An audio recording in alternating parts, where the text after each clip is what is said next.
위클리 뉴스입니다. 전기차 업체들의 LFP 배터리 선호 추세가 갈수록 뚜렷해지면서 지금까지 LFP에 소극적이었던 한국 배터리 업체들도 뛰어들고 있어 경쟁이 더욱 치열해질 전망입니다. LG화학은 이번 3분기 실적 발표를 통해 LFP 배터리 개발과 관련된 공식적인 언급을 할 것으로 전망되고 있는데요. 그동안 한국 업체들은 니켈 함량이 높은 NCM 등 3원계 리튬이온 배터리에 치중하며 LFP 배터리를 채택하지 않았지만 테슬라가 자사의 주력 차량 스탠다드 모델의 배터리를 LFP 배터리로 교체하기로 하는 등 주요 완성차 업체들의 선호 현상이 뚜렷해지자 더는 외면하기 어려워진 것으로 알려졌습니다.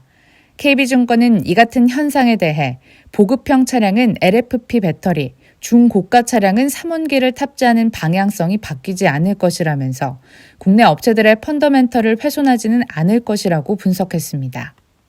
에코프로 비행과 삼성 SDI가 합작 설립한 에코프로 EM이 지난 10월 21일 포항 영일만 산업단지 내 양극재 합작 공장 준공식을 열고 본격적인 생산에 돌입했습니다.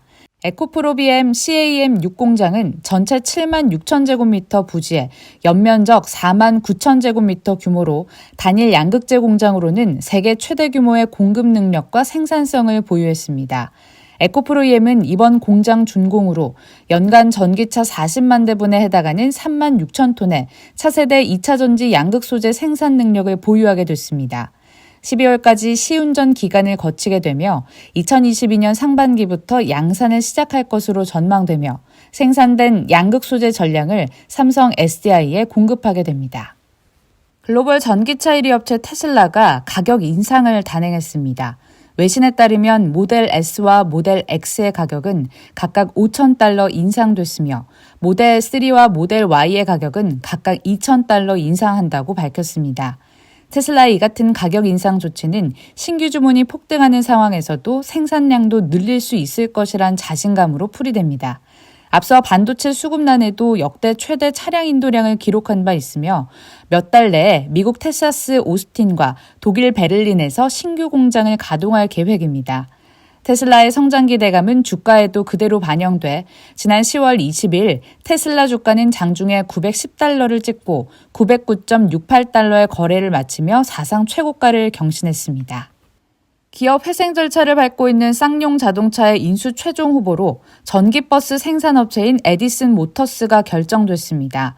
쌍용차와 매각 주관사 이와이 한영회계법인은 우선 협상 대상자 선정을 위한 법원 허가 절차 이후 에디슨 모터스와 10월 말에 양해각서를 체결할 것으로 전망되며 11월 말 본계약 체결을 거쳐 쌍용차는 내년 초 기업 회생 절차를 마칠 것으로 전망됩니다. 다만 경영 정상화를 위해 막대한 자금이 필요한 만큼 정상화까지는 험난한 과정이 예상됩니다. 에디슨 모터스가 쌍용차 인수와 정상화에 필요한 최대 1조 6천억 원 중 절반 가까이를 정부 지원으로 해결하겠다는 점에서 부정적인 기류가 적지 않은 건데요. 이를 두고 산업은행도 에디슨 모터스의 사업성 판단이 안 된 상태에서 지원에는 한계가 있다고 지적했습니다. 이번 주는 모빌리티 주요 기업들의 실적 발표가 대거 예정돼 있습니다.